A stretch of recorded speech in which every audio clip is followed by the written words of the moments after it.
आखिर लड़कियों के सीधे हाथ पे कलावा क्यों बांधा जाता है, और जब उनका विवाह हो जाता है तो उनके उल्टे हाथ पे कलावा क्यों बांधा जाता है, और कलावे को कितनी बार लपेटा जाता है, चलिए जानते हैं। देखिए, जो अविवाहित लड़कियां होती हैं उन्हें ब्रह्मचारी का रूप माना जाता है, इसलिए उनके सीधे हाथ पे कलावा बांधा जाता है, और सीधे हाथ को ही कर्म और अनुशासन से जोड़ा जाता है, जो कि ब्रह्मचारी व्यक्ति के लिए बहुत ही आवश्यक होता है। और विवाह होने के बाद स्त्रियां अर्धांगिनी बन जाती है और वो आधा अंग लेफ्ट साइड होता है, इसलिए शादी के बाद उनके उल्टे हाथ पे कलावा बांधा जाता है। और देखिए, इसके पीछे का ज्योतिषी दृष्टिकोण भी है। जो सीधा हाथ होता है वो सूर्य नाड़ी से संबंधित होता है, यानी कि पिंगला नाड़ी से संबंधित होता है, जो कि दर्शाता है आपकी शक्ति को और आपके साहस को।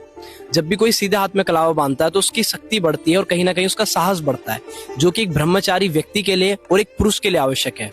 और जो उल्टा हाथ होता है वो दर्शाता है चंद्र नाड़ी को, यानी कि ईड़ा नाड़ी को, जो आपकी सौम्यता को और गृहस्थ जीवन को दर्शाती है। इसीलिए शादी के बाद स्त्रियां उल्टे हाथ पर कलावा बांधती हैं। और कलावे को 3 बार लपेटना चाहिए, जो कि 3 प्रकृति वात, पित्त और कफ को दर्शाती है, और त्रिशक्तियों को दर्शाती है, यानी कि ब्रह्मा, विष्णु और महेश को दर्शाती है। और 3 ऋण, यानी कि देव ऋण, ऋषि ऋण और पितृ ऋण को भी दर्शाती है। इसीलिए कलावे में 3 फेरे ही बांधने चाहिए। तो शास्त्री व्यक्ति का मूल है, और जब तक जड़ें ठीक नहीं होती तो वृक्ष कभी भी अच्छा फल नहीं दे सकता।